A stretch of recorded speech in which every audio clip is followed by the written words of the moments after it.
നിങ്ങളുടെ കമ്മ്യൂണിറ്റി പോലും ജാസിക്ക് സപ്പോർട്ടില്ല എന്നുള്ളതാണ് സത്യമായിട്ടുള്ള കാര്യം. പെണ്ണായിട്ട് മാറി എന്ന് സൊസൈറ്റിക്ക് തോന്നിക്കഴിഞ്ഞാൽ പിന്നീട് അവിടെ നടക്കുന്ന ഭയങ്കര ബ്രൂട്ടലായിട്ടുള്ള കാര്യങ്ങളെ ഞാൻ കേട്ടിട്ടുണ്ട്. പിന്നെ ഏട്ടൻ ഡ്രിങ്ക്സ് കഴിക്കാൻ തുടങ്ങി. നേരെ വന്ന് തീർക്കണത് എൻ്റെ ശരീരം. ഇപ്പൊ ഞാൻ ആ നാട്ടിന്റെ ഒരു മുത്ത് തന്നെ എന്ന് പറയാം. ഗുരുവായൂർ ബസ് സ്റ്റാൻഡിൽ പോയി ഭക്ഷണം കഴിക്കാൻ പോലും ഇല്ലാതെ ന്യൂസ് പേപ്പർ വിരിച്ച് കിടന്നിരുന്ന ഒരു കാലമാണ്. പിന്നെ 2 ഷോപ്പിൽ ഞാൻ വർക്ക് ചെയ്യാൻ പോയി, ഫാൻസി കടയിലും ഒരു ഫർണിച്ചർ കടയിലും. അവിടെയും ഇത് തന്നെയാണ്, കളിയാക്കലും പരിഹാസവും. ഒരു കാര്യം ചെയ്ത് സ്റ്റാൻഡിൽ കിടക്കണ്ട, നീ ബസ്സിലേക്ക് കിടന്നോളാം. അങ്ങനെ ഞാൻ ബസ്സിലേക്ക് എത്തി. കാരണം ബസ് സ്റ്റാൻഡിന് നേരെ ഓപ്പോസിറ്റ് വലിയൊരു ഹോട്ടലുണ്ട്. എന്നാ ദൈവമേ, ആ ഹോട്ടലിലൊക്കെ ഒന്ന് പോയി കിടക്കാൻ പറ്റുക. ഒരു കുറച്ചും കൂടി വൾഗർ ആവാൻ തുടങ്ങി. ഇപ്പോൾ ട്രാൻസ് കമ്മ്യൂണിറ്റിയുടെ എല്ലാവരും വീഡിയോസ് എടുത്ത് കഴിഞ്ഞാൽ താഴെ വന്നിട്ടുണ്ടായിരിക്കും കുണ്ടൻ അല്ലെങ്കിൽ ശാന്തകുട്ട്. അത് ഇപ്പം കമൻസ് ആയിട്ട് വരുന്നുണ്ടെങ്കിൽ അത് ഞാൻ ലൈഫിൽ ഞാൻ ചെവിയിൽ കേട്ടിട്ടുള്ളതാണ്. എൻ്റെ ഗുരുവായൂർ റെയിൽവേ സ്റ്റേഷൻ്റെ ട്രാക്കിൽ കൂടെ ഞാൻ നടന്നു. എന്താ ഈ കാണുന്നത്? നീ ഇവിടെ നിൽക്കണ്ട, നിനക്ക് കാരണം ഈ നാട്ടുകാരുടെ അടിയും പരിഹാസവും എല്ലാം കൊണ്ടിട്ട് നിൽക്കണ്ട. വൃത്തികെട്ട രീതിയിലുള്ള കമന്റുകളാണ്. ഞാൻ പഠിച്ച എൻ്റെ 10ാം ക്ലാസ്സാണ് പഠിച്ചിട്ടുണ്ടെങ്കിലും എനിക്ക് അവിടെ എൻ്റെ ആ ഒരു ക്വാളിഫിക്കേഷൻ ജോലി കിട്ടില്ല. 2 ജോലിയുള്ളൂ. ഒന്ന് സെക്സ് വർക്ക്, തെറികളായിരിക്കും, പച്ച തെറികൾ. അത് കേൾക്കുമ്പോൾ മലയാളത്തിൽ നമുക്കത് കേൾക്കുമ്പോൾ തിരിച്ചെടുക്കുമ്പോൾ അവിടെ പറയാൻ അറിയാഞ്ഞിട്ടല്ല. ഞാനിപ്പം ഭയങ്കര ഷോക്കായിട്ടിരിക്കുകയാണ്. കാരണം നേരിട്ടാണ് എനിക്കും ഫീൽ ചെയ്തത്. കണ്ടപ്പോൾ തന്നെ ഭയങ്കര ഗോർജിയസ് ആണ്, നയൻതാരേൻ്റെ ഒരു ലുക്ക് ഉണ്ട്. അപ്പോൾ ഞങ്ങളുടെ 3 പേരുടെ ഫോട്ടോഷൂട്ട്, അതായത് ന്യൂഡ് ഫോട്ടോഷൂട്ട് ചെയ്തിട്ട് ഞാൻ ജസ്റ്റ് ഫ്ലവർ മാത്രം വെച്ച് കവർ ചെയ്ത് അങ്ങനെയൊക്കെ ആയിട്ടുള്ള ഫോട്ടോഷൂട്ട്. ജാസി ഒരു മുസ്ലിം കുടുംബത്തിൽ നിന്നാണ് വന്നിരിക്കുന്നത്. അപ്പോൾ വാം പൊളിച്ച് നോക്കും. എന്താണ് ഞാൻ ശ്രദ്ധിച്ചൊരു കേസാണ് ഈ ട്രാൻസ്ജെൻഡർ കമ്മ്യൂണിറ്റിയിൽ ഈ മമ്മി കോൺസെപ്റ്റ് എന്തുകൊണ്ടാണ് വന്നിട്ടുള്ളത്? എൻ്റെ അനുഭവം ഞാൻ അനുഭവിച്ചതാണ് ഞാൻ പറയുന്നത്. ഞാൻ ഇങ്ങനെ ഒരു ഇതാവാൻ കാരണം മേ ബി പകുതി ആണുങ്ങൾ തന്നെ പറയാം. നമസ്കാരം, ഫെയിം സ്റ്റെപ്പിന്റെ മറ്റൊരു എപ്പിസോഡിലേക്ക് എല്ലാവർക്കും സ്വാഗതം. ഞാൻ നിങ്ങളുടെ ഷാലു. ഇന്ന് എൻ്റെ കൂടെയുള്ള വ്യക്തി എന്ന് പറയുന്നത് 2016 വനിതാ മാഗസിനിലൂടെ ട്രാൻസ്ജെൻഡർ കമ്മ്യൂണിറ്റിയുടെ ചരിത്രം തിരുത്തിക്കുറിച്ച വ്യക്തിയാണ്. So let's welcome Deepti Kalyani. Thank you. എന്തൊക്കെയാണ് പുതിയ വിശേഷങ്ങൾ? സുഖമായിരിക്കുന്നു. ഫസ്റ്റ് ഓഫ് ഓൾ വിശേഷങ്ങൾ ദീപ് ഇങ്ങനെ കണ്ടുകൊണ്ടിരിക്കുകയാണല്ലോ എല്ലാവരും. അത് തന്നെ മുന്നോട്ട് പോയിക്കൊണ്ടിരിക്കുന്നു. ഓക്കെ. ഇപ്പം റീസെന്റ് ആയിട്ട് ദീപ്തി വിഷ്ണു കൊച്ചിക്കാരന്റെ കൂടെ ചെയ്ത ഒരു റീലാണ് വൈറലായിക്കൊണ്ടിരിക്കുന്നത്, കരുമാടിക്കുട്ടന്റെ ആ ഒരു റീമേക്ക്. അപ്പം വളരെ അടിപൊളിയായിട്ട് വളരെ ഭംഗിയായിട്ട് 2 പേരും ചെയ്തു എന്നുള്ളതാണ് എന്നെ അത്ഭുതപ്പെടുത്തിയൊരു കാര്യം. കാരണം എല്ലാവരും കളിയാക്കുന്ന ഒരു ആളാണ് വിഷ്ണു കൊച്ചിക്കാരൻ. സോ ആളുടെ കൂടെ അഭിനയിക്കാൻ വേണ്ടി വിളിച്ചപ്പോൾ എന്തായിരുന്നു ദീപ്തിയുടെ ആ ഒരു ഫസ്റ്റ് ഒരു expression experience? I am sorry, actually ഞാൻ പുള്ളിക്കാരുടെ പ്രൊഫൈലും എല്ലാം കാണുന്നുണ്ട്, പുള്ളിക്കാരുടെ റീൽസ് കാണുന്നുണ്ട്. അപ്പോഴൊക്കെ ഞാൻ ഒരാളേനും ഇപ്പോൾ വിഷ്ണു എന്ന് പറഞ്ഞല്ല, വേറൊരാളേനും ഞാൻ അങ്ങനെ കളിയാക്കാനോ പരിഹസിക്കാനോ ഒന്നും ഞാൻ പോവാത്തൊരു വ്യക്തിയാണ്. പക്ഷെ എൻ്റെ അടുത്ത് ഐറ മീഡിയ എനിക്ക് ആ ഒരു ഷൂട്ട് തന്നത് തന്നെ, അതിന് മുമ്പ് തന്നെ ഞാൻ നീലത്താമര ചെയ്തിരുന്നു, അതുപോലെ തന്നെ സിൽക്ക് സ്മിത ഷൂട്ട് ചെയ്തിരുന്നു. സോ അവരെ ഇനിയിപ്പോൾ കോംബോ ആണ് വിഷ്ണു കൊച്ചിക്കാരൻ്റെ കൂടെ എന്ന് പറഞ്ഞ് എനിക്ക് പുള്ളിക്കാരൻ്റെ പ്രൊഫൈൽ അയച്ചു തന്നു. അപ്പം എനിക്ക് ഉള്ളിൻ്റെ ഉള്ളിൽ ചിരി വന്നു. സോ ഇയാളുടെ കൂടെ പിന്നെ നോക്കിയപ്പോഴാണ് കരുമാടിക്കുട്ടൻ ക്യാരക്ടർ. അപ്പം ഞാൻ നന്ദിനിനെയും എൻ്റെ മണിച്ചേട്ടനെയും കൂടി ആലോചിച്ച് കമ്പയർ ചെയ്തു. കുഴപ്പമില്ല. അപ്പം ഞാൻ ഒരിക്കലും എന്നെ വെച്ച് കമ്പയർ ചെയ്തല്ല, എന്നിരുന്നാലും ചെയ്യാം എന്നുള്ള രീതിയിൽ ഞാൻ ഓക്കെ പറഞ്ഞു. പക്ഷെ അന്നത്തെ ആ ഒരു ദിവസം ലൈഫിൽ മറക്കാൻ പറ്റാത്ത ദിവസമാണ്. കാരണം ഏറ്റവും കൂടുതൽ ചിരിച്ചിട്ടുണ്ടോയെന്ന് വെച്ച് കഴിഞ്ഞാൽ മേ ബി അന്നായിരിക്കും, ആ ഒരു ഷൂട്ടിൻ്റെ അന്ന് തന്നെയാണ് ഞാൻ ചിരിച്ചിട്ടുള്ളത്. അടിപൊളി എക്സ്പീരിയൻസ് ആയിരുന്നു. ഓക്കെ. ഇപ്പം ആരെയും അങ്ങനെ ജഡ്ജ് ചെയ്യാത്ത ഒരാളാണ് ദീപ്തി എന്ന് പറഞ്ഞു. അപ്പം ഞാൻ ശ്രദ്ധിച്ചൊരു കേസാണ്, ഇപ്പം റീസെൻ്റ്ലി ജാസി ഭയങ്കരമായിട്ട് സോഷ്യൽ മീഡിയയിൽ എപ്പോഴും വിവാദമായിക്കൊണ്ടിരിക്കുന്ന വ്യക്തിയാണ്.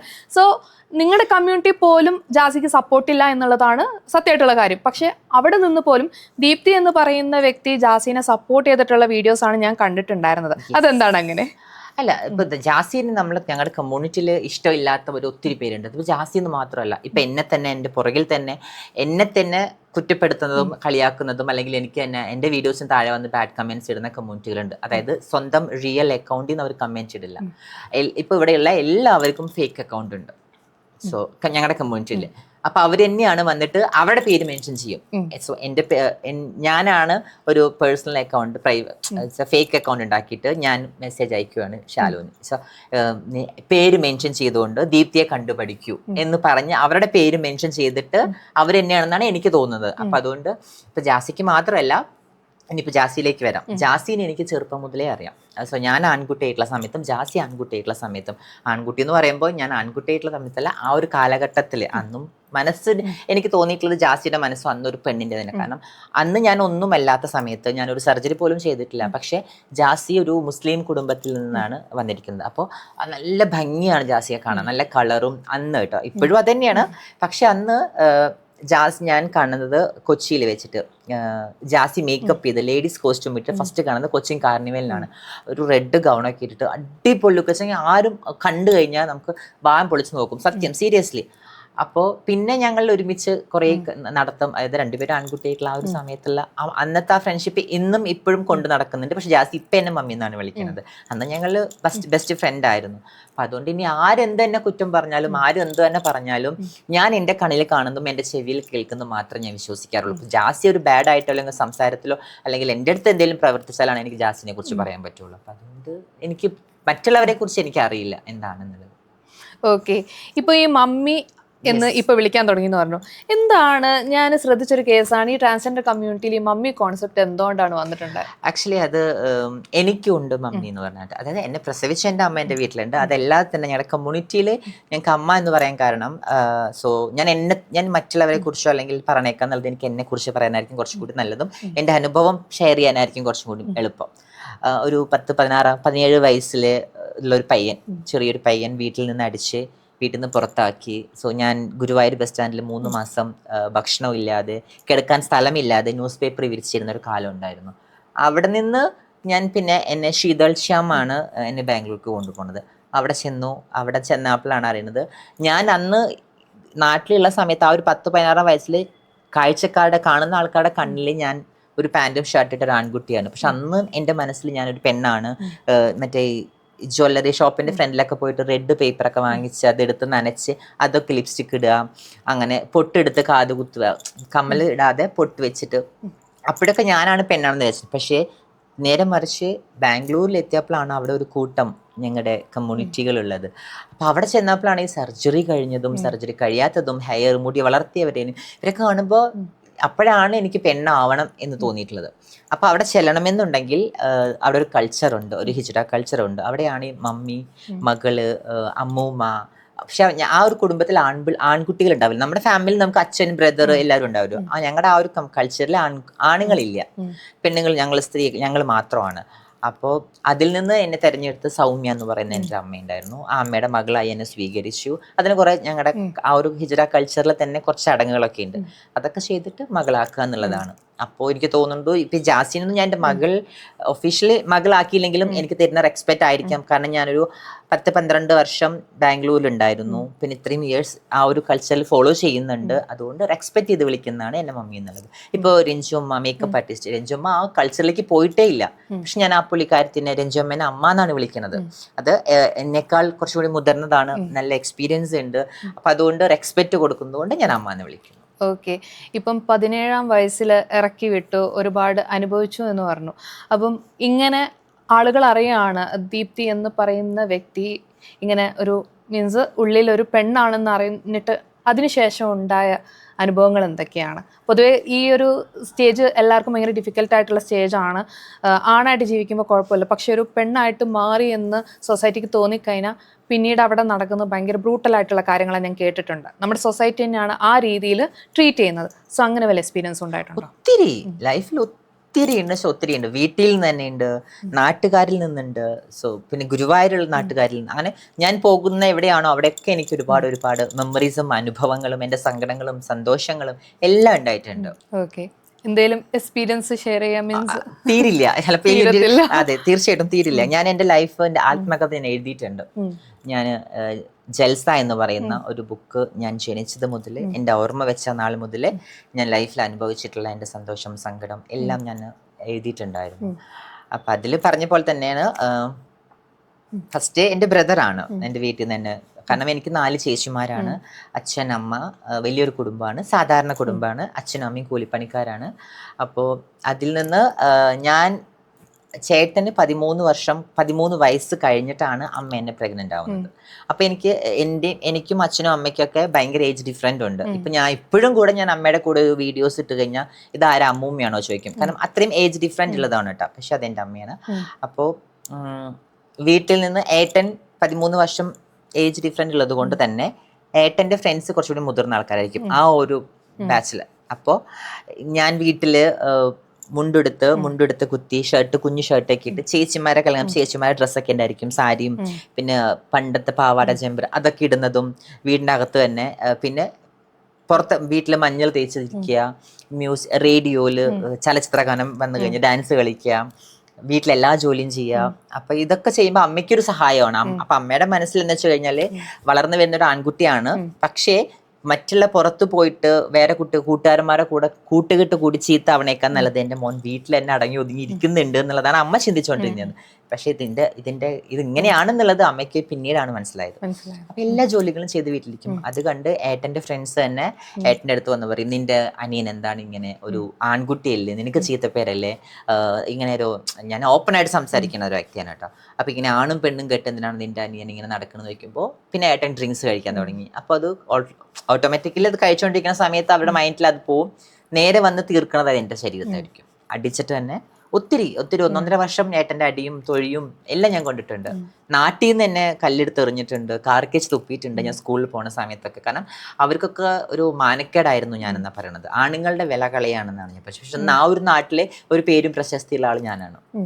അത് ഞാൻ തിരിച്ചെടുത്തു. ഒരുപാട് ഫൈറ്റ് ചെയ്തിട്ടാണ് ഞാൻ അത് തിരിച്ചെടുത്തത്. ഇപ്പം ഇത്രയും ഉപദ്രവിച്ച നാട്ടുകാരുടെ ഇപ്പോഴത്തെ അല്ലെങ്കിൽ വീട്ടുകാരുടെ ഇപ്പോഴത്തെ റിയാക്ഷൻ എന്താണ് ദീപ്തിയോട്? അതാ ഞാൻ പറഞ്ഞു, ഇപ്പൊ ഞാൻ ആ നാട്ടിന്റെ ഒരു മുത്ത് തന്നെ എന്ന് പറയാം. കാരണം അവിടെ എന്ത് നടന്നാലും എന്തൊരു പ്രോഗ്രാം, കാരണം സ്കൂളിൽ പോകുമ്പോൾ കല്ലെടുത്തെറിഞ്ഞ അല്ലെങ്കിൽ എന്നെ ഓടിച്ചിട്ടടിച്ച ആ പിള്ളേര് തന്നെയാണ് അവരുടെ, ഞാൻ തിരിച്ച് സർജറീസ് എല്ലാം കഴിഞ്ഞ് മാഗസീനിൽ വന്നതിന് ശേഷം ഒരു 3 സിനിമ ചെയ്തതിന് ശേഷം നാട്ടിലൊരു ഫംഗ്ഷൻ ഉണ്ടായിരുന്നു.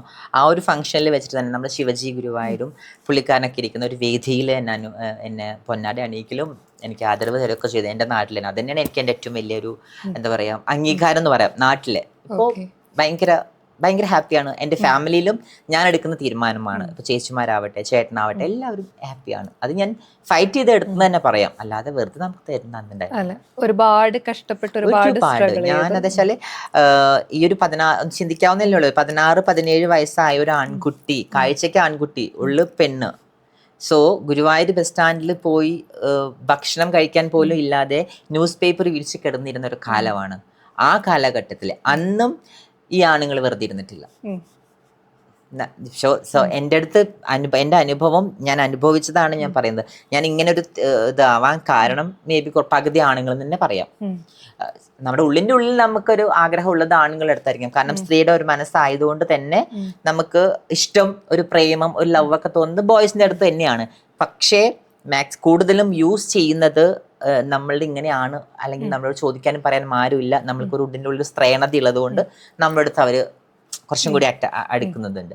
അപ്പൊ ആ ഒരു സമയത്ത് തന്നെ ഭക്ഷണം കഴിക്കാൻ എനിക്ക് കയ്യിൽ പൈസ ഇല്ല, ഒന്നിനും ഇടാൻ വസ്ത്രമില്ല. ഞാൻ ഇട്ട വസ്ത്രം മാത്രമായിരുന്നു വീട്ടിൽ നിന്ന് തന്നെ. പടിയടച്ച് പിണ്ടം വെക്കുക എന്നൊക്കെ പറയില്ലേ, അങ്ങനെയായിരുന്നു എന്നെ വീട്ടിൽ നിന്ന് പുറത്താക്കിയത്. കാരണം അമ്മയ്ക്കും അച്ഛനും ഏജ് ആയി തുടങ്ങി, അവർക്ക് സംസാരിക്കാൻ വോയിസ് ഇല്ല. ഏട്ടൻ ജോലിക്ക് പോകുന്നു, ഏട്ടന്റെ ചെലവിലായിരിക്കാം മേ ബി അച്ഛനും അമ്മയും കഴിയുന്നത്. ഞാൻ സ്കൂൾ കഴിഞ്ഞു, 10ാം ക്ലാസ് വരെ പഠിച്ചിട്ടുള്ളൂ. 10 കഴിഞ്ഞ് വീട്ടില് ഇതുപോലെ ചോറും കറിയൊക്കെ വെച്ച് അമ്മേനെ ഹെൽപ്പ് ചെയ്തുകൊണ്ടിരിക്കുന്നു. പിന്നെ 2 ഷോപ്പിൽ ഞാൻ വർക്ക് ചെയ്യാൻ പോയി, ഫാൻസി കടയിലും ഒരു ഫർണിച്ചർ കടയിലും.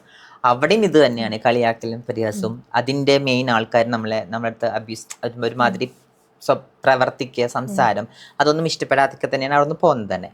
അത് കഴിഞ്ഞ് ഞാൻ ഗുരുവായൂരിൽ കിടക്കുമ്പോൾ ഭക്ഷണം എന്തായാലും നമ്മൾക്ക് കഴിച്ചേ പറ്റൂ.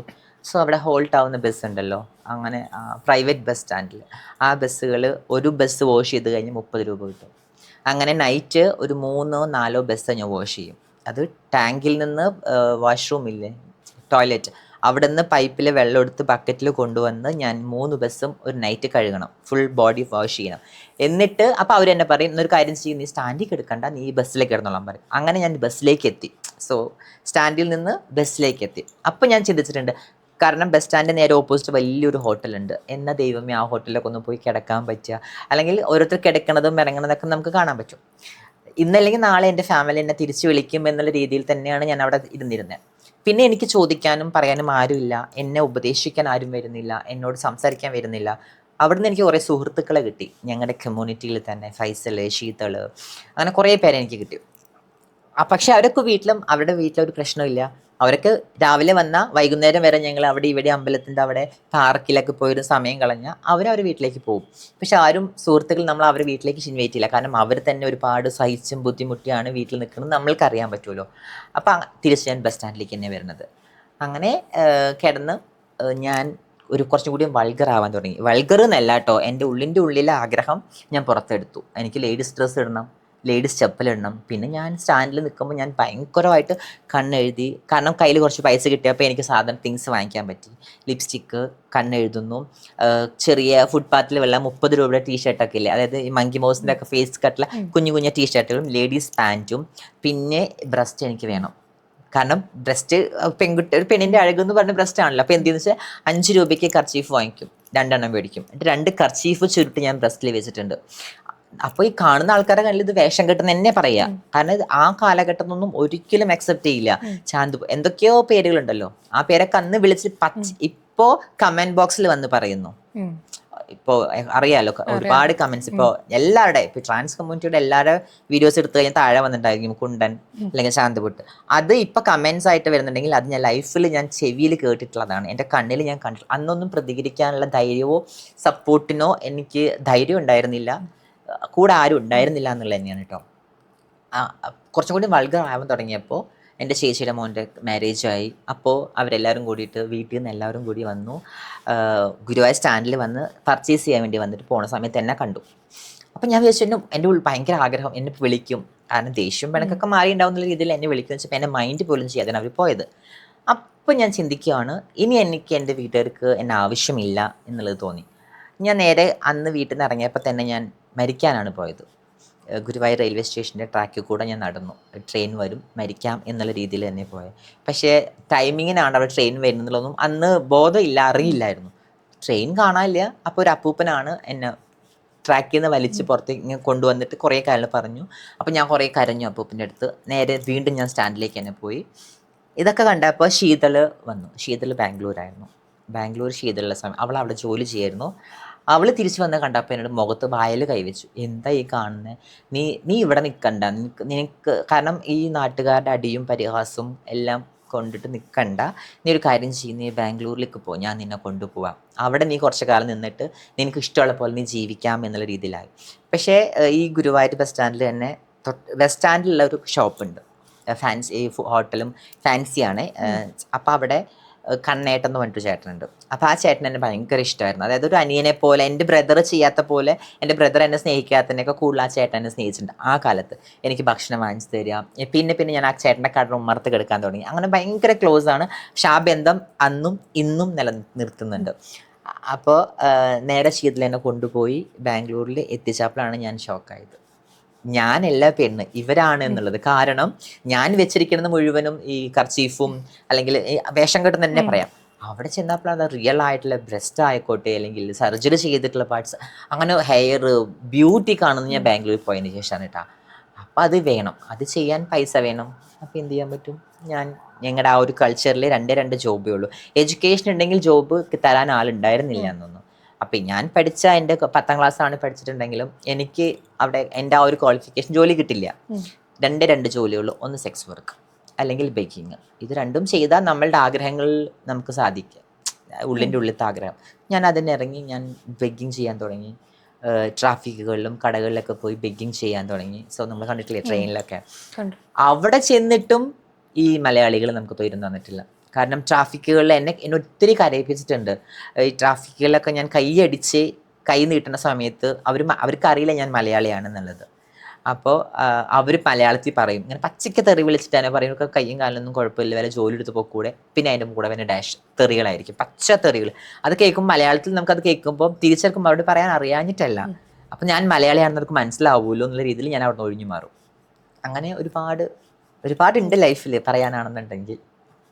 ഞാനിപ്പം ഭയങ്കര ഷോക്കായിട്ടിരിക്കുകയാണ്. കാരണം ഇത്രയൊക്കെ സ്ട്രഗിൾ ചെയ്തു എന്നുള്ളത് ഭയങ്കര ഓപ്പണായിട്ട് പറയുമ്പോൾ ആ ഒരു സംസാരത്തിൽ തന്നെ അനുഭവിച്ച പെയിനും ആ ഒരു സഫറിങ്ങും നമ്മുടെ കണ്ണ് നനയിക്കുന്ന ആ ഒരു ഇതാണ് അപ്പം ഇപ്പോഴാണെങ്കിലും സ്റ്റിൽ ഈ ഒരു ട്രോമ ഫേസ് ചെയ്തുകൊണ്ടിരിക്കുകയാണ്. ഇപ്പം റിയൽ അല്ലെങ്കിലും സോഷ്യൽ മീഡിയ വന്നതോടുകൂടി സോഷ്യൽ മീഡിയയിൽ ഇപ്പം ഞാൻ കാണാറുണ്ട് പലരും നയൻതാരേനെ പോലെ ഉണ്ട്. നേരിട്ടാണ് എനിക്കും ഫീൽ ചെയ്തത്. കണ്ടപ്പോൾ തന്നെ ഭയങ്കര ഗോർജിയസ് ആണ്, നയൻതാരേൻ്റെ ഒരു ലുക്ക് ഉണ്ട്. അപ്പോൾ അത് പറയുമ്പോൾ നമ്മൾ നല്ലതാണ്, നമ്മളത് അംഗീകരിക്കാൻ മലയാളികളായ ആളുകൾക്ക് മടിയാണ്. അപ്പം പൊതുവെ ഞാൻ കമൻറ്റ് ദീപ്തി കല്യാണി എന്ന് പറയുന്ന വ്യക്തിയുടെ കമൻറ്റ് നോക്കുമ്പോൾ കാണുന്നത് ഭയങ്കര വൃത്തികെട്ട രീതിയിലുള്ള കമൻറ്റുകളാണ്. നയൻതാരയോ ഇതോ എന്നൊക്കെ പറഞ്ഞ് ഭയങ്കര അതെ പഴുതേര എന്തൊക്കെയോ കമന്റ്സ് ഉണ്ട്. പക്ഷെ ഞാൻ ഒരിക്കലും ഞാൻ നയൻതാരയാണെന്ന് ഞാൻ എവിടെയും ഞാൻ പറഞ്ഞിട്ടില്ല. ഇത് ഇപ്പോഴും ഞാൻ പറയണം, ഞാൻ ദീപ്തി കല്യാണിയാണ്. പക്ഷെ ഈ നിങ്ങൾ ഈ പറയുന്നവരും എന്നെ കാണുന്ന അല്ലെങ്കിൽ എൻ്റെ വീഡിയോസ് കാണുന്ന പ്രേക്ഷകരാണ് താഴെ കമന്റ്സ് ഇടുന്നത്. ചേച്ചിനെ കാണുന്ന നയൻതാരെ പോലെ ഉണ്ട്. അപ്പോഴാണ് ഞാൻ പോയി മിററിൽ പോയി നോക്കും, ഏത് ആങ്കിളാണ്, എവിടെയാണ്, എന്താണെന്ന് നോക്കിയിട്ട് ഞാൻ മേ ബി അത് ഞാൻ ഫോളോ ചെയ്തിട്ടില്ല എന്ന് പറയുന്നില്ല. ചില കോസ്റ്റ്യൂമുകളാവട്ടെ, മേക്കപ്പ്, ഐബ്രോ, ഐ മേക്കപ്പ്, അങ്ങനെയൊക്കെ ഓരോ സാധനങ്ങളും ഞാൻ ഫോളോ ചെയ്യാറുണ്ടെന്ന് മാത്രം. പക്ഷെ ഞാൻ എവിടെയും പറഞ്ഞിട്ടില്ല ഞാൻ ദീപ്തി കല്യാണി തന്നെയാണ്. ഇപ്പം ഞാൻ കണ്ടുവന്നിട്ടുള്ള വേറൊരു കാര്യമാണ്, ട്രാൻസ്ജെൻഡർ കമ്മ്യൂണിറ്റിയിൽ നിന്ന് തന്നെ അങ്ങോട്ടും ഇങ്ങോട്ടും കുറ്റം പറയും. കുറച്ച് കഴിഞ്ഞ് നമ്മൾ നോക്കുമ്പോൾ ആടയും ചക്കരയും പോലും കെട്ടിപ്പിടിച്ച് അങ്ങനെ ഒരുപാട് പേരെ ഞാൻ കാണാറുണ്ട്. അപ്പോൾ ഞാൻ ശരിക്കും ഞെട്ടിപ്പോവും, അയ്യോ ഇവരല്ലേ ഇവരെ വന്ന് ഇങ്ങനെ പറഞ്ഞത്, അങ്ങനെ നിലപാടില്ല. അതെന്താണ് അങ്ങനെ? അതില്ല, അത് അവരുടെ കൾച്ചർ മീൻസ് അത് അങ്ങനെയാണ്. കാരണം ഞാൻ കണ്ണിൽ കണ്ടതാണ്. ഇപ്പൊ ഈ റീസെന്റ് നതാഷയുടെ കല്യാണത്തിന് തന്നെ കേട്ടോ, ജാസിനെ എൻ്റെ അടുത്തല്ല, ജാസിനെ കുറിച്ചിട്ട് ജാസിയുടെ വീഡിയോസ് എടുത്ത് ട്രോളുന്നു, ജാസിനെ കുറിച്ച് കുറ്റം പറയുന്നു, എൻ്റെ അടുത്ത് വരെ പറഞ്ഞവരുണ്ട്. ഇവര് തന്നെ ജാസിയുടെ നതാഷയുടെ കല്യാണത്തിന് കണ്ടപ്പോൾ ഞാൻ പോലും ജാസിയുടെ കൂടെ സെൽഫി എടുക്കാൻ ലേറ്റ് ആയിപ്പോയി. പക്ഷെ ഇവരിൽ ജാസിയുടെ കൂടെ നിന്ന് ഫോട്ടോ എടുത്തു, അത് അപ്ലോഡ് ചെയ്തു, അത് ഇൻസ്റ്റയിൽ ഞാൻ കണ്ടു. ഞാൻ തന്നെ സ്വയം ചിരിക്കുകയായിരുന്നു, എന്താണ് ഇവരിങ്ങനെയെന്ന്. ഞാനൊക്കെ എന്ന് വെച്ച് കഴിഞ്ഞാൽ പറയുന്ന ഒരു വാക്ക്, പറയുന്ന ഒരു കാര്യം, അതൊരു നിലപാടിൽ തന്നെ നിൽക്കുന്ന ഒരു വ്യക്തിയാണ് ഞാൻ. എനിക്ക് പിന്നെ മറ്റുള്ളവരെ കുറിച്ച് പറയാനും എനിക്ക് ഇഷ്ടമില്ല. ഇപ്പം ലൈക്ക് ഒരുപാട് മാറി, നമ്മുടെ പഴയ ഇതിൽ നിന്ന് ഒരുപാട് മാറി. ഇപ്പം പലരും അംഗീകരിക്കുന്നുണ്ട്, പല ആളുകളും പല പൊസിഷൻസിലാണ്. ഇപ്പൊ പറഞ്ഞു 3 ഫിലിംസോളം തന്നെ ചെയ്തു എന്നുള്ളത്. 10 ഫിലിംസോളം, അതെ 10 ഫിലിമോളം ചെയ്തു എന്നുള്ളതും പറഞ്ഞു. അപ്പം ഇനി വരാൻ പോകുന്ന തലമുറയോട്, ഇനി ഇതുപോലെ പുറത്ത് വരാൻ ആഗ്രഹിക്കുന്ന തലമുറയോട് എന്താണ് പറയാനുള്ളത്? ഇനിയിപ്പോ എന്തായാലും തീർച്ചയായിട്ടും വരുന്ന കമ്മ്യൂണിറ്റികളടുത്ത് അവർക്ക് അതിപ്പോ പറഞ്ഞു കൊടുക്കേണ്ട ആവശ്യമേ ഇല്ല. സോഷ്യൽ മീഡിയ തുറന്നാൽ അവർക്ക് അറിയാൻ പറ്റും. ഇപ്പോൾ ദീപ്തി കല്യാണി അല്ലെങ്കിൽ രഞ്ജുമാർ, ശീതൽ ശ്യാം, അങ്ങനെ ഒരുപാട് കേരളത്തിൽ ഒരുപാട് കമ്മ്യൂണിറ്റികളുണ്ട്. അവരുടെ എല്ലാം A to Z നമ്മുടെ സോഷ്യൽ മീഡിയയിലുണ്ട്. അവർ വളർന്നു വന്നതും അവർ ജീവിച്ചതും അവർ ലൈഫിൽ അനുഭവിച്ചതും എല്ലാം ഇതിലുണ്ട്. പക്ഷേ അത് ഇപ്പം എനിക്ക് തോന്നുന്നു കൊച്ചിയിലൊക്കെ കേട്ടോ 10, 18, 17 വയസ്സാകുമ്പോഴേക്കും കുട്ടികൾ വന്നു കഴിഞ്ഞാൽ നേരെ പോയി സർജറി കഴിഞ്ഞ് സുന്ദരികളായിട്ട് ഞാൻ കണ്ടിട്ടുണ്ട്. അപ്പോൾ സുന്ദരികളായിട്ട് A to Z എല്ലാ സർജറികളും ചെയ്യുന്നുണ്ട്. ഇപ്പോൾ ഞാനൊക്കെ ചെയ്യുന്ന സമയത്ത് വെച്ചാൽ ഡൗൺ ആൻഡ് അപ്പ്, ഇത് രണ്ടും മാത്രമേ ഞാൻ എൻ്റെ ലൈഫിൽ ഞാൻ ചെയ്തിട്ടുള്ളൂ. പക്ഷേ ഷോൾഡർ, നോസ്, ലിപ്പ്, അങ്ങനെ എല്ലാം സർജറീസ് ചെയ്തിട്ട് കണ്ടാൽ പോലും മനസ്സിലാവില്ല ട്രാൻസ് ആണെന്നുള്ളത്. ഞാൻ തന്നെ ഇപ്പോൾ നതാഷ കല്യാണത്തിന് 1-2 കുട്ടികളെ കണ്ടപ്പോൾ തന്നെ ഞാൻ എൻ്റെ കൂടെ നിന്നിരുന്ന കുട്ടികളാണ്, എനിക്ക് അറിയാവുന്ന കുട്ടിയാണ്. പക്ഷെ ആ കുട്ടീനെ എനിക്ക് കല്യാണത്തിന് മനസ്സിലായില്ല. പിന്നെ സംസാരിച്ചതിന് ശേഷം ദീപ്തിയമ്മ എന്നെ മനസ്സിലായെന്ന് വെച്ചപ്പോൾ അയ്യോ മോളെ എനിക്ക് മനസ്സിലായി. അപ്പൊ പറഞ്ഞപ്പോഴാണ്, പഴയ ഫോട്ടോ കാണിച്ചപ്പോഴാണ് എനിക്ക് മനസ്സിലായത്. അപ്പൊ അതുകൊണ്ട് ഇനി പറഞ്ഞു കൊടുക്കേണ്ട ആവശ്യമില്ല. കാരണം വീട്ടിൽ അക്സെപ്റ്റ് ചെയ്യുക എന്നുള്ളതാണ് ഫസ്റ്റ്. നമുക്ക് ഏറ്റവും വേണ്ടത് ഫാമിലിയുടെ ഒരു സപ്പോർട്ട് ഉണ്ടെന്നുണ്ടെങ്കിൽ നമുക്ക് എവിടെയും പേടിക്കേണ്ട ആവശ്യമില്ല, ധൈര്യമായിട്ട് മുന്നോട്ട് പോവാം. പിന്നെ ഇപ്പോഴത്തെ കുട്ടികൾക്ക് എഡ്യൂക്കേഷൻ ഉണ്ട്, ജോലിയുണ്ട്. ഇപ്പൊ ഗവൺമെന്റ് തന്നെ അത്യാവശ്യം ഓപ്പർച്യൂണിറ്റികൾ കൊടുക്കുന്നുണ്ട്. അപ്പൊ അതുകൊണ്ട് ഹാപ്പി ആയിട്ട് ഇരിക്കാൻ പറ്റും. ഞാൻ അനുഭവിച്ചൊന്നും പോലെ ഒന്നും ആയിരിക്കില്ല. ഓക്കെ, വേറൊരു കാര്യം കൂടി എനിക്ക് ചോദിക്കാനുണ്ട്. ഞാനിപ്പോൾ റീസെൻ്റ് ആയിട്ടൊരു, അതായത് ഓൺലൈൻ മീഡിയയിൽ കൊടുത്തൊരു ബൈറ്റ് കണ്ടതാണ്. ഇപ്പം സ്നേഹം വാങ്ങാൻ വേണ്ടിയിട്ട് എൻ്റെ കയ്യിൽ പൈസയൊന്നുമില്ല, എന്നാലും ഉള്ള പൈസ വെച്ചിട്ട് ഞാൻ അവന് കൊടുത്തു, പക്ഷേ ലാസ്റ്റ് ആയപ്പോൾ ആൾ ഇട്ടിട്ട് പോയി എന്നുള്ളൊരു ഇത് പറഞ്ഞിട്ടുണ്ടായിരുന്നല്ലോ. സോ ആ ഒരു ഇത് നല്ല പെയിൻഫുൾ ആയിട്ടാണ് ശരിക്കും ദീപ്തി എന്ന് പറയുന്ന വ്യക്തി പറഞ്ഞിട്ടുണ്ടായിരുന്നു. ഞാനപ്പോൾ അതിങ്ങനെ കണ്ടപ്പോൾ എനിക്ക് ഭയങ്കര വിഷമം തോന്നി. പിന്നീട് ലൈഫിൽ അതുപോലെ എന്തെങ്കിലും സംഭവിച്ചോ? പിന്നീട് സംഭവിച്ചിട്ടില്ല, ഒറ്റ സംഭവിച്ചിട്ടുള്ളൂ. കാരണം ഞാൻ നേരത്തെ പറഞ്ഞത് തന്നെയാണ്, ഭക്ഷണം കഴിക്കാൻ പോലും പൈസ ഉണ്ടായിരുന്നില്ല എൻ്റെ കയ്യിൽ. ഞാൻ 30 രൂപയുടെ ബസ് വാഷ് ചെയ്തിട്ടാണ് ഞാൻ ഭക്ഷണം കഴിച്ചിരുന്നത്. ഞാൻ സ്നേഹത്തിന് വേണ്ടി ഒരു 9 ലക്ഷം കൊടുത്ത് സ്നേഹം വാങ്ങിക്കുക. ആ സ്നേഹം നിലനിൽക്കാതെ നമ്മുടെ കയ്യിൽ നിന്ന് പോയി എന്ന് പറയുമ്പോൾ അത് എത്രത്തോളം ഉള്ളിൻ്റെ ഉള്ളിൽ വേദന ഉണ്ടെന്ന് ഇപ്പോഴും ഞാൻ അനുഭവിക്കുന്നുണ്ട്. ഇപ്പോഴും അവൻ്റെ മുഖം എൻ്റെ മനസ്സിൽ വരും. പക്ഷെ ഞാൻ ഉള്ളുകൊണ്ട് അവനെ ശപിച്ചിട്ടില്ല, ഉള്ളുകൊണ്ട് ഞാൻ പ്രാവുന്നില്ല. കാരണം അവനെ നല്ല ആരും ഞാൻ ശപിക്കാറില്ല. എൻ്റെ അടുത്ത് ഇപ്പോൾ ഒരു റിലേഷൻ മാത്രമല്ല, എനിക്ക് ഒരുപാട് റിലേഷൻ ഉണ്ടായിരുന്നു. അതിന് മുമ്പും ഉണ്ടായിരുന്നു. പക്ഷെ അവരൊക്കെ പോയതെന്ന് വെച്ചാൽ മേ ബി എൻ്റെ കുറവുകൾ കൊണ്ടായിരിക്കാം. എന്നുള്ളതായിരിക്കും. അല്ലാണ്ട് ഞാൻ ഒരിക്കലും എനിക്കിപ്പോൾ വന്നിരിക്കുന്ന റിലേഷൻസിലൊക്കെ ഞാൻ അങ്ങോട്ട് ആരെയും ഞാൻ ഒഴിവാക്കിയിട്ടില്ല. എല്ലാം എന്നെയാണ് ബ്രേക്കപ്പ് ചെയ്തിട്ട് പോയിട്ടുള്ളത്. അപ്പം അതുകൊണ്ട് അത് എൻ്റെ കുറവുകളായിരിക്കാം, അല്ലാന്നുണ്ടെങ്കിൽ അതെനിക്കറിയില്ല. പക്ഷെ ഞാൻ എൻ്റെ അടുത്ത് വരുമ്പോൾ നല്ല രീതിയിൽ തന്നെയാണ് ഞാൻ കെയർ ചെയ്യുന്നത്. അവർക്ക് വേണ്ട അവർ ചിന്തിക്കുന്നേക്കാൾ അപ്പുറം ഞാൻ കെയർ ചെയ്തിട്ടുണ്ട്, കെയർ ചെയ്യും. കാരണം ഒരു 3 വർഷം ഞാൻ അവൻ്റെ കൂടെ ഞങ്ങൾ താലി കെട്ടി 3 വർഷം ഞാനും അവനും അവൻ്റെ അമ്മയും കൂടി ഒരു കുഞ്ഞൊരു വീട്ടിൽ താമസിച്ചിട്ടുള്ളതാണ്. അപ്പോൾ എനിക്കറിയില്ല, അന്ന് എനിക്ക് ഫാമിലി ഇല്ല. കമ്മ്യൂണിറ്റികളുടെ ഫാമിലി ഉണ്ടെങ്കിലും കൂടെ ഏതൊരു സ്ത്രീയായി, നമ്മളിപ്പോൾ സ്ത്രീ ആയെന്ന് പറഞ്ഞപ്പോൾ ഇതിന്റെ പുറകെ വരുന്ന ഈ സ്ത്രീ ആണെന്നുള്ളത് അങ്ങനെയല്ല. നമ്മുടെ മനസ്സാണല്ലോ നമ്മുടെ സ്ത്രീത്വം എന്ന് പറയുന്നത്. അപ്പൊ എൻ്റെ മനസ്സിലെ ആ ഒരു സ്ത്രീ ഉള്ളത് കൊണ്ട് തന്നെ ഞാൻ അടങ്ങി ഒതുങ്ങി അവൻ്റെ കൂടെ കഴിഞ്ഞ് ഒരു 3 വർഷം ഒതുങ്ങി ജീവിച്ചു. അതായത് സിന്ദൂരം തൊട്ട് കാലിൽ മെറ്റിയിട്ട്, കർണാടകയിലായതുകൊണ്ട് കേട്ടോ, കാലിൽ മെറ്റിയിട്ട് ആ സിന്ദൂരം തൊട്ട് എൻ്റെ കയ്യിൽ നിറച്ച് കുപ്പികളൊക്കെ ഇട്ട് അവൻ്റെ അമ്മ എനിക്ക് മുല്ലപ്പൂ കെട്ടിത്തരും. തമിഴ്നാട് അവിടെ ഒക്കെ വീട്ടിൽ പകൽ വെറുതെ ഇരിക്കുവാണെങ്കിൽ നമ്മൾ മുല്ലപ്പൂ വെക്കൂലോ, കെട്ടിത്തരും. അങ്ങനെയൊക്കെ ഉണ്ടായിട്ടും അവനിങ്ങനെ ചെയ്തൂലോ എന്നുള്ളതാണ്. അത് എൻ്റെ കണ്ണിൽ കണ്ടില്ലായിരുന്നെങ്കിൽ മേ ബി എനിക്കത് ഫീൽ ആവില്ല. ഞാൻ ആര് എന്ത് പറഞ്ഞാലും എൻ്റെ കണ്ണിൽ കാണുന്നതും എൻ്റെ ചെവിയിൽ കേൾക്കുന്നതും മാത്രമേ ഞാൻ വിശ്വസിക്കാറ്. അവൻ എൻ്റെ അടുത്ത് കുറേ പുറകെ വന്നു എന്നെ പറഞ്ഞ് മനസ്സിലാക്കാൻ വേണ്ടി. പക്ഷെ അത് ഞാൻ വേണമെങ്കിൽ അഭിനയിച്ച് അവൻ്റെ കൂടെ നിൽക്കാം. പക്ഷെ അതൊരു ഏച്ച് കെട്ടിയെ മുഴച്ചിരിക്കുന്നത് പോലെ തന്നെ ലൈഫ് ലോങ് എന്നും എൻ്റെ മൈൻഡിൽ ആ ഒരു ഇതുള്ളത് കൊണ്ട് തന്നെ അവിടെ ഞാൻ കട്ട് ചെയ്ത് കളഞ്ഞു. പക്ഷെ അതിൻ്റെ വേദന ഇപ്പോഴും അനുഭവിക്കുന്നുണ്ട്. ജീവിതം പഠിപ്പിച്ച ഏറ്റവും വലിയ പാഠങ്ങളും അതിൽ നിന്ന് എന്താ പറയുക, ഒരു ഫീനിക്സ് പക്ഷിയെ പോലെ ഉയർന്നു വന്ന ഒരു വ്യക്തിയാണ് ദീപ്തി കല്യാണി. അപ്പം വനിതാ മാഗസിൻ പോലത്തെ ഒരു മാഗസിനിലൊക്കെ കവർ ഫീച്ചർ ആവാനും ഉള്ളൊരു ഇത് വന്നു. ഒത്തിരി, അതായത് പഴയ ആ ഒരുപാട് പേരെ ചിന്താഗതി അടക്കം ദീപ്തി എന്ന് പറയുന്ന വ്യക്തി മാറ്റിക്കളഞ്ഞു എന്ന് വേണം പറയാൻ. എനിക്ക് തോന്നുന്നു ചിലപ്പോൾ അവിടെ നിന്നാണ് ട്രാൻസ്ജെൻഡർ കമ്മ്യൂണിറ്റിയുടെ ഒരു വിജയത്തിൻ്റെ തുടക്കമെന്ന് എനിക്ക് തോന്നുന്നു. കാരണം അതിനുശേഷമാണ് എല്ലാവരും സ്വയമേ പുറത്ത് വരാനും സോഷ്യൽ മീഡിയയിൽ ആക്റ്റീവ് ആവാനും ഞാൻ ട്രാൻസ്ജെൻഡർ ആണ്, എനിക്ക് പിന്നെ യാതൊരു ഇതുമില്ലെന്ന് പറഞ്ഞ് വിളിച്ചു കൂവാനുള്ള അല്ലല്ല, അതിനു മുമ്പ് വിളിച്ചു കൂവിയിരുന്നു. അതായത് ഇപ്പോൾ ശീതളായിക്കോട്ടെ, ഞാൻ ഈ വനിതനെയൊക്കെ കുറച്ച് തൊട്ട് മുമ്പ് തന്നെ ഒരു 1 വീക്ക് 2 വീക്സ് മുമ്പ് തന്നെ ഞാനൊരു ഫോട്ടോഷൂട്ടിന് വേണ്ടിയാണ് ഞാൻ കേരളത്തിൽ വന്നത്, ബാംഗ്ലൂരിൽ നിന്ന്. അത് നമ്മുടെ ആക്ച്വലി മറ്റേ ഒരു ട്രാൻസിന്റെ ഗാലറി ആയിരുന്നു. അതിലൊരു ട്രാൻസ് വുമൻ, ഒരു ട്രാൻസ്ജെൻഡർ, ഒരു ട്രാൻസ് മെൻ, ഇവർ 3 പേര് വെച്ചിട്ടായിരുന്നു ഫോട്ടോഷൂട്ട് നടന്നിരുന്നത്. അതിൽ ട്രാൻസ്ജെൻഡർ ആയിട്ട് ശീതൽ ശ്യാമും, ട്രാൻസ് വുമൺ ആയിട്ട് സർജറി കഴിഞ്ഞ ട്രാൻസ് വുമൺ ആയിട്ട് ഞാനും, ട്രാൻസ് മെൻ ആയിട്ട് സോനു നിരഞ്ജനായിരുന്നു. ഇവിടെ ഞങ്ങളുടെ 3 പേരുടെ ഫോട്ടോഷൂട്ട്, അതായത് ന്യൂഡ് ഫോട്ടോഷൂട്ട് ചെയ്തിട്ട് ഞാൻ ജസ്റ്റ് ഫ്ലവർ മാത്രം വെച്ച് കവർ ചെയ്ത് അങ്ങനെയൊക്കെ ആയിട്ടുള്ള ഫോട്ടോഷൂട്ട്. അത് നമ്മുടെ കൊച്ചിയിലെ ആർട്ട് ഗാലറിയിൽ ഡിസ്പ്ലേ ചെയ്തിരുന്നു. അവിടെ നിന്നാണ് എന്നെ വനിതയിലേക്ക് സെലക്ട് ചെയ്തിരിക്കുന്നത്. അപ്പൊ അതിനുശേഷമാണല്ലോ വനിത വന്നത്. അപ്പൊ എനിക്ക് തോന്നുന്നു അതിന് മുമ്പ് തന്നെ ഞങ്ങൾ ഫൈറ്റ് ചെയ്യുന്നുണ്ട്, കേരളത്തിലെ ഒത്തിരി കമ്മ്യൂണിറ്റികൾ ഫൈറ്റ് ചെയ്യുന്നുണ്ട് കേട്ടോ. അപ്പൊ പക്ഷേ അക്സെപ്റ്റ് ചെയ്യാനും എല്ലാം തുടങ്ങിയത് മേ ബി ചിലപ്പോൾ വനിത വന്നതിന് ശേഷമായിരിക്കാം. ഇത്രയും നേരം ഞങ്ങളുടെ കൂടെ സ്റ്റോറി ഷെയർ ചെയ്തു, എക്സ്പീരിയൻസ് ഷെയർ ചെയ്തു. എന്തായാലും ഇനിയും ഒത്തിരി ഉയർച്ചകളിൽ ദീപ്തി എത്തട്ടെ. സന്തോഷം. കൂടെ ഇരുന്നതിനും ടൈം സ്പെൻഡ് ചെയ്തതിനും താങ്ക് യു സോ മച്ച്.